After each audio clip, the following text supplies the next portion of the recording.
Abbaara 8 subaxnimo ee Talaadada maanta ah ayaa dablay hubeysan waxay weerar ku qaadeen wariye Maxamed Maxamuud Timcade oo kamid ahaa wariyaasha ka shaqeeya xafiiska TV-ga Universal ee magaalada Muqdisho. Wariyaha oo ka soo baxay gurigiisa oo ku yaala degmada Wadajir ee gobolka Banaadir ayaa waxa weerar ku soo qaaday dablay ku hubeysnaa bastoolado oo isku horgooyay gaari uu watay wariyaha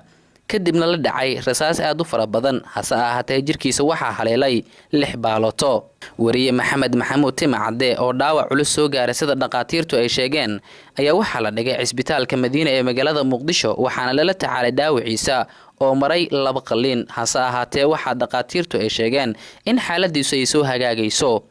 Dr. Duniya Xasan Cali oo kamid ah madaxda cisbitaalka Madiina ayaa saxaafadda ugu warantay dadaalka ay wadaan iyo sida dhaawaca wariyaha ay la tacaalayaan. waxaan moodaa hadda saadaasha sida ay tahay in hadda dareenkiisa qayb ka mid ah sida qaybta oo dambe oo dhan uusan wax dareen ahayn oo dareer ahaan baarabarijiyo wax la yiraahdo oo noqday walow ay xabadihiisa sport xitaa ay uga yaalaan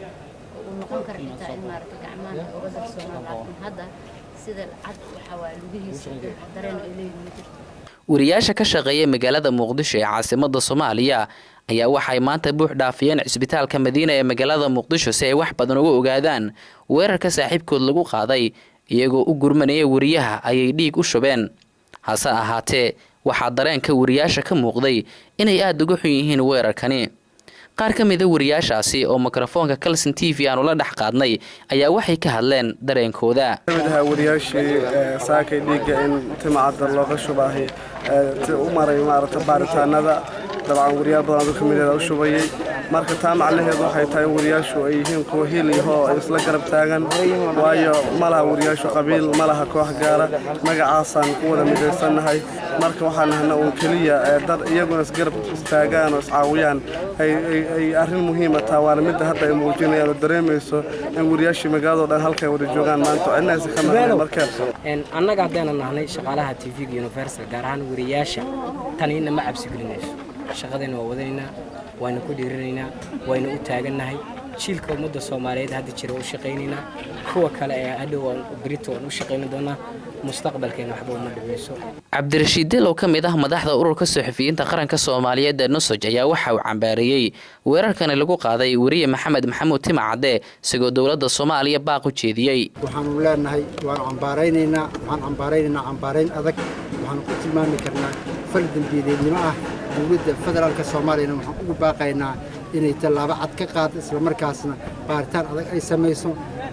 Maxamed Maxamuud Timcade ku dhaawacay ku horreeyay ee saxafiyiinta Soomaaliyeed dilayba in cadaaladda la hor keeno. afayeenka xukuumadda Soomaaliya Ridwaan Xaaji Cabduule oo kamid ahaa madax ka tirsan dawladda Soomaaliya oo soo booqday cisbitaalka Madiina ee magaalada Muqdisho ayaa waxa uu ballan qaaday in dawladdu ay wax badan ka qaban doonto tableydii weerarka soo qaaday.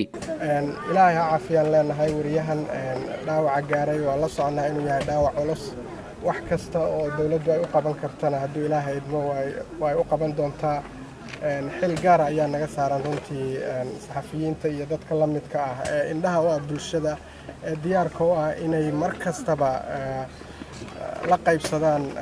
Soomaalida meel kastoo ay joogaan waxyaabaha dalkooda ka dhacaya iyo horumarada lagu tallaabsanayo.